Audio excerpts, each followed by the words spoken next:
अफजल की फांसी के दिन पर प्रेस क्लब में राष्ट्र विरोधी नारे लगाने के मामले में दिल्ली पुलिस ने डीयू के पूर्व प्रोफेसर SAR गिलानी को गिरफ्तार कर लिया है। पुलिस ने गिलानी पर IPC की धारा 124A, 120B और धारा 149 के तहत केस दर्ज किया है।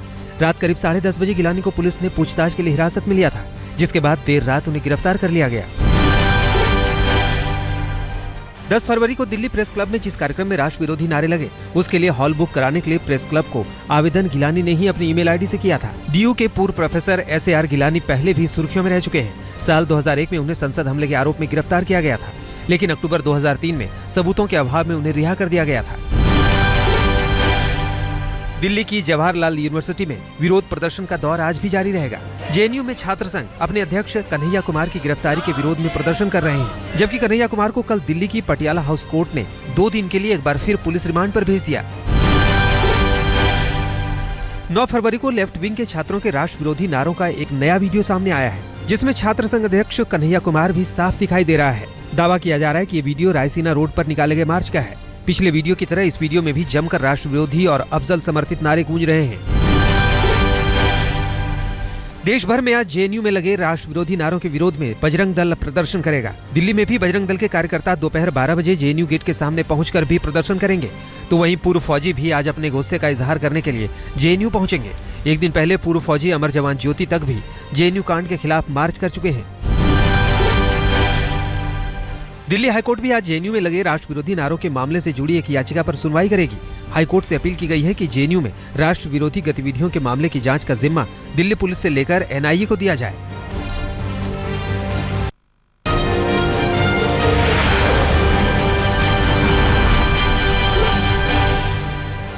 प्रधानमंत्री नरेंद्र मोदी आज संसद के बजट सत्र से पहले विपक्ष को मनाने की कोशिश करेंगे। PMO में सुबह सुबह ही विपक्ष के नेताओं के साथ प्रधानमंत्री बैठक करेंगे और अलग अलग मुद्दों पर गतिरोध दूर करने की कोशिश करने के अलावा अहम बिलों को पास कराने के लिए विपक्ष से सहयोग देने की अपील करेंगे।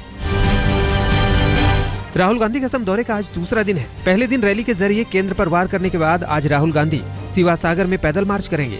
शिवासागर में सिविल सोसाइटी के लोगों से मिलने के अलावा राहुल कई गांवों में पदयात्रा के दौरान स्थानीय लोगों से मिलेंगे। राहुल रनघर पिनाली, दीनी मदरसा और शिवाडोल मंदिर होते हुए दरबार तक पहुंचेंगे।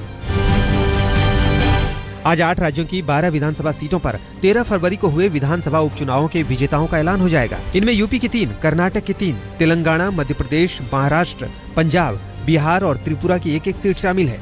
वोटों की गिनती के लिए चुनाव आयोग ने सुरक्षा के पुख्ता बंदोबस्त किए हैं। पश्चिम बंगाल चुनाव से पहले लेफ्ट और कांग्रेस के तालमेल के भविष्य का फैसला आज दिल्ली में होगा। दिल्ली में CPM सेंट्रल कमेटी की बैठक होगी, जो 2 दिन तक चलेगी। पश्चिम बंगाल विधानसभा चुनाव में कांग्रेस से तालमेल के साथ साथ JNU विवाद समेत तमाम सियासी मुद्दों पर बैठक में चर्चा हो सकती है।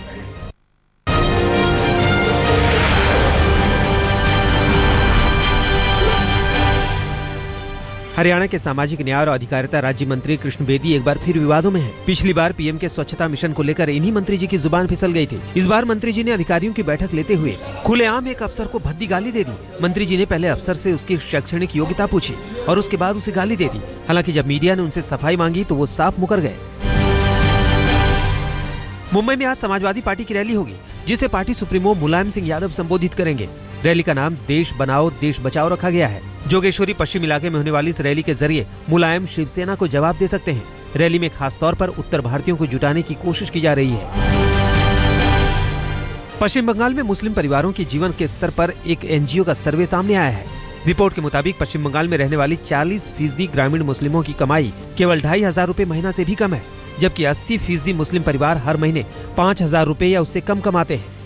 रिपोर्ट को खुद नोबेल पुरस्कार विजेता अमर्त्य सेन ने रिलीज किया है। छत्तीसगढ़ के राजनांदगांव में PMO की एक चिट्ठी ने लड़की के छेड़छाड़ के आरोपी को जेल भिजवा दिया।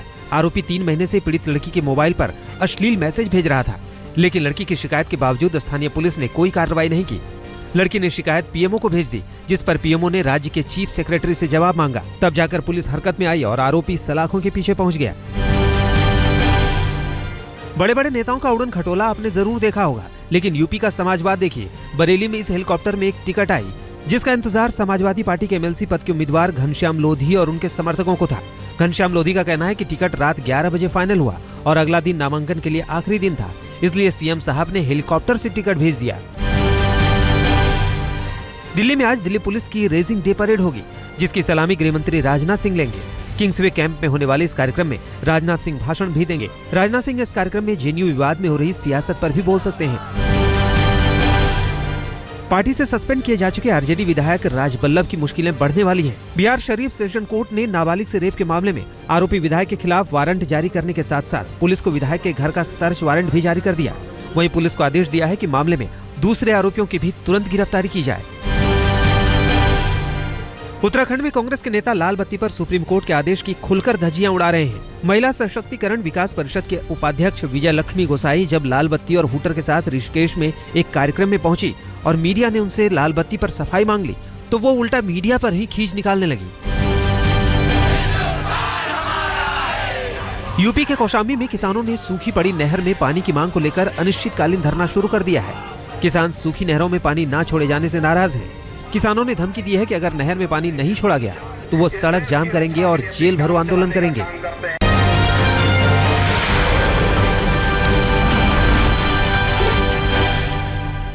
सुप्रीम कोर्ट ने मद्रास हाईकोर्ट के मुख्य न्यायाधीश को आदेश दिया है कि जस्टिस कर्णन को कोई भी न्यायिक काम न दिया जाए। सुप्रीम कोर्ट ने यह आदेश मद्रास हाईकोर्ट के रजिस्ट्रार की याचिका के बाद जारी किया।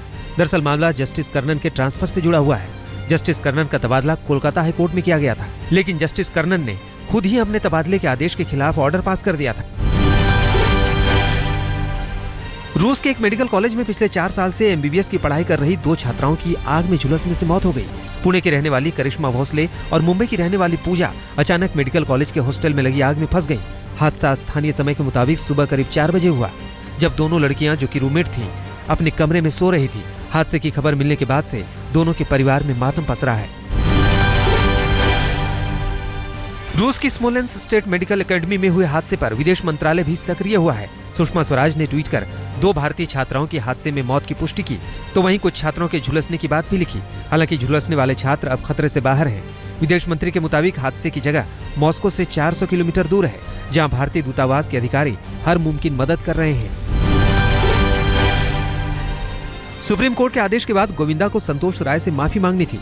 गोविंदा ने दावा किया है कि उन्होंने संतोष राय से माफी मांग ली है, जबकि संतोष राय ने गोविंदा के दावे को झूठा बताया है। संतोष राय के मुताबिक 12 फरवरी को एक होटल में गोविंदा उनसे मिले, लेकिन माफी नहीं मांगी, बल्कि गोविंदा ने उनका मजाक उड़ाया और ये कहा कि मेरी वजह से तुम मशहूर हो गए हो, तुम्हें ही कुछ मुझे देना चाहिए।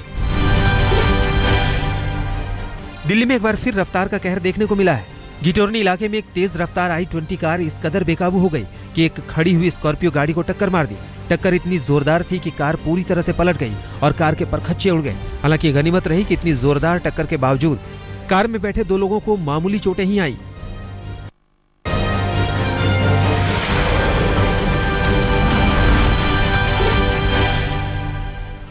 फरीदाबाद के सूरजकुंड में 2 युवकों के बीच आपसी झगड़े के बाद एक युवक ने दूसरे युवक को गोली मार दी। गोली चलने की आवाज सुनकर आसपास अचानक हड़कंप मच गया।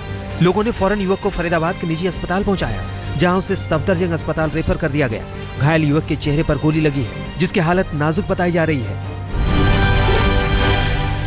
उन्नाव में वैलेंटाइन डे पर प्रेमिका के सामने मोहब्बत का इजहार करने की सजा एक प्रेमी को कुछ इस अंदाज में मिली। युवक को यह सजा युवती के परिवार वालों ने दी। युवक को सरेआम जूते की माला पहनाकर पूरे गांव में घुमाया गया। वैलेंटाइन डे के दिन लड़की अपनी प्रेमी से मिलने खुद आरोपी लड़के के घर पहुंची थी, जिसकी खबर परिवार को लग गई थी और अंजाम ये हुआ। लेकिन हैरानी की बात यह है कि सरेआम तालिबानी सजा दिए जाने के बावजूद पुलिस ने शिकायत तक दर्ज नहीं की है। पूर्वी दिल्ली के पांडव नगर में 2 चोरों का आतंक है। ये चोर इलाके के एक सीसीटीवी में कैद हुए हैं। इन दोनों युवकों की पुलिस को तलाश है। इन चोरों का निशाना घरों में रखे महंगे गैजेट्स होते हैं। अब तक कई घरों से ये 4 लैपटॉप, आईफोन और महंगे फोन जैसे सामान चोरी कर चुके हैं। एक घर से सोने की गणपति की मूर्ति पर भी हाथ साफ कर चुके हैं। यूपी के अलीगढ़ में रोड रेज के एक मामले में ट्रक ड्राइवर की गोली मारकर हत्या कर दी गई। आरोप है कि महज सफारी गाड़ी को खरोंच लगने पर सफारी में बैठे दबंगों को ऐसा गुस्सा आया कि उन्होंने ट्रक ड्राइवर को गोली मार दी और मौके से फरार हो गए। हालांकि पुलिस ने मामले में 3 आरोपियों को गिरफ्तार कर लिया है। मध्य प्रदेश के छतरपुर में विधायक कबड्डी कप का फाइनल मैच चल रहा था कि अचानक दोनों टीमों के खिलाड़ी कबड्डी भूलकर आपस में कुश्ती करने लगे। दोनों एक दूसरे पर लात घूंसों की बारिश करने लगे। झगड़ा तब हुआ जब अंपायरिंग का निर्णय एक टीम को पसंद नहीं आया और दूसरे पर बेईमानी का आरोप लगाने लगा। दोनों टीमों के बीच हाथापाई शुरू होते ही पूरे मैदान में भगदड़ सी मच गई। 9 फरवरी को ट्रेन से गायब हुए कैप्टन शिखरदीप तो अपहरणकर्ताओं के चंगुल से छूटकर फैजाबाद आ गए, लेकिन 9 फरवरी को ही सेना के एक और नायक मंजीत सिंह, जो अमृतसर से सवार हुआ था, वो अपनी पोस्ट पर आसाम में नहीं पहुंचा। कैप्टन मंजीत सिंह का शव महियारपुर रेलवे स्टेशन के पास से बरामद हुआ है। मंजीत की गोली मारकर हत्या कर दी गई है। पुलिस मामले की जांच में जुट गई है। दिल्ली से सटे गाजियाबाद के सिहानी गेट थाना की रिहायशी कॉलोनी में बने एक गोदाम में बीती शाम अचानक आग लग गई। कुछ ही देर में आग इतनी भीषण हो गई कि दूर दूर तक आग की ऊंची लपटें दिखाई देने लगी। घंटों की मशक्कत के बाद आग पर काबू पाया गया। हालांकि घटना में किसी के हताहत होने की खबर नहीं है।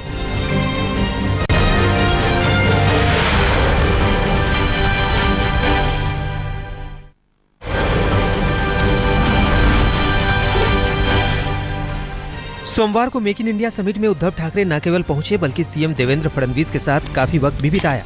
मन से उन्होंने समिट की तारीफ की और ये कहा कि वो इसके साथ हैं, बशर्ते इसका फायदा मुंबई के मराठी युवाओं को पहुंचे। फडणवीस और उद्धव के दिल मिलने की खबर दोनों की इस सेल्फी के साथ सोशल साइट्स पर भी जमकर वायरल हुई।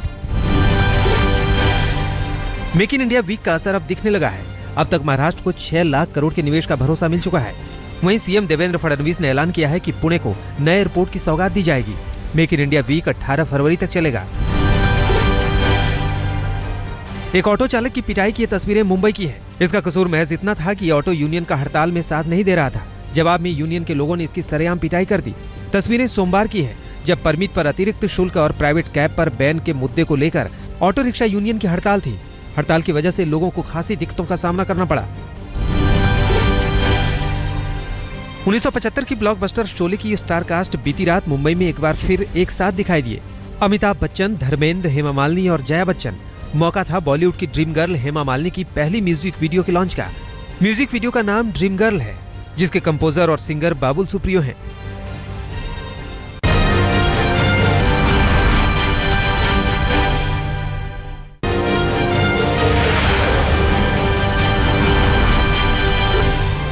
युगांडा में होने वाले संसदीय चुनावों से पहले सड़कों पर पुलिस और विपक्ष के बीच हिंसक झड़पें हुई। प्रदर्शनकारी वांडे गया की सड़कों पर कीजा बेसिगे की अगुवाई में प्रदर्शन कर रहे थे, जब पुलिस ने उन्हें रोकने की कोशिश की और बाद में आंसू गैस के गोले छोड़े। पुलिस ने प्रदर्शनकारियों पर गोलियां भी चलाई, जबकि प्रदर्शनकारियों ने पुलिस पर पथराव किया। अमेरिका के ईस्ट कोस्ट में कई शहरों पर बर्फीली चादर बिछी हुई दिख रही है। आसमान से बरसने वाली बर्फ ने शहरों की रफ्तार पर ब्रेक लगा दी है। सड़कों पर बिछी बर्फ के चलते जहां तहां ट्रैफिक फंसा हुआ है। हाईवे पर ट्रकों की लंबी कतारें बर्फबारी थमने का इंतजार कर रही हैं, तो वहीं युद्ध स्तर पर सड़कों से बर्फ हटाने का काम भी किया जा रहा है। अमेरिका के मशहूर रैपर और फैशन डिजाइनर केन वेस्ट ने फेसबुक के सीईओ मार्क जुकरबर्ग से मदद मांगी है। रैपर का कहना है कि वो $5 करोड़ 30 लाख से ज्यादा के कर्ज में डूबे हैं और जुकरबर्ग से उन्होंने $10 करोड़ उनके एक आइडिया में निवेश करने की अपील की है और अपने ट्विटर पेज पर अपने फॉलोअर्स से जुकरबर्ग तक अपनी बात पहुंचाने की अपील की है।